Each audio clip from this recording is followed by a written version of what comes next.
What is a utilization problem?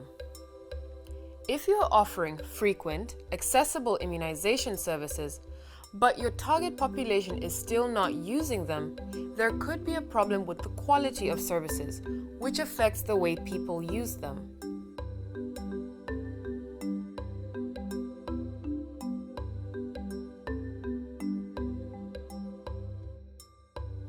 How can you identify a utilization problem? Most people look at the dropout rate between 2 doses of vaccine to identify utilization problems. For example, they may look at the dropout rate between pentavalent 1 and pentavalent 3, or the dropout rate between pentavalent 1 and measles. If the vaccine dropout rate is higher than 10%, you may have a utilization problem. Once you have identified high dropout rates within a community, health facility, or district, dig deeper to determine the reason why.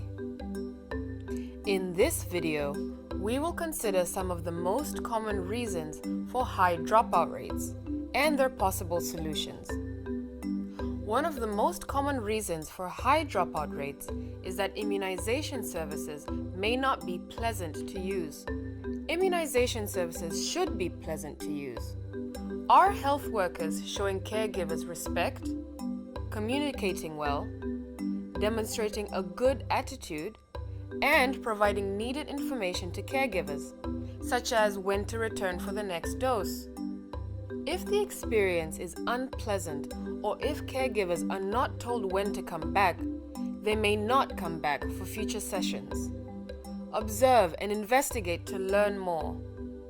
It is possible that dropout rates are related to the poor scheduling of outreach sessions. Examine more closely.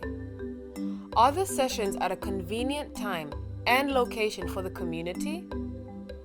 Is the community aware of the sessions? If session dates are changed or cancelled, does someone communicate the information to communities? You may need to adjust the scheduling so that the sessions are more easily usable by some of the community members. For example, market workers and fishermen families tend to be freer in the early afternoon.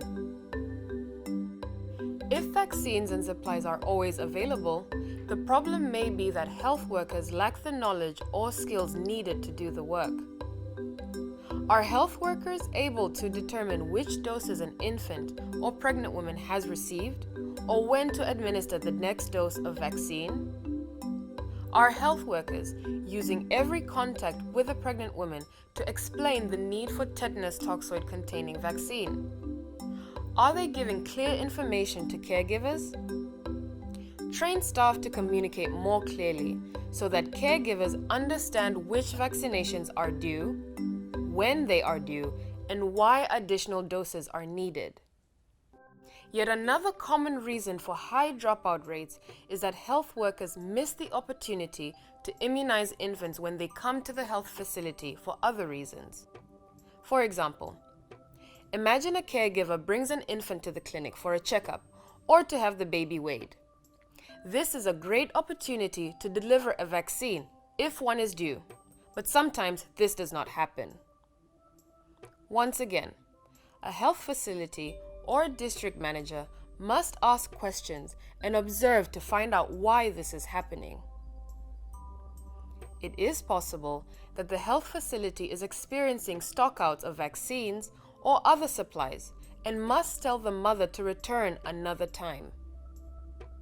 If this is the case, the solution begins with examining stock ledgers to determine why and when stockouts are occurring.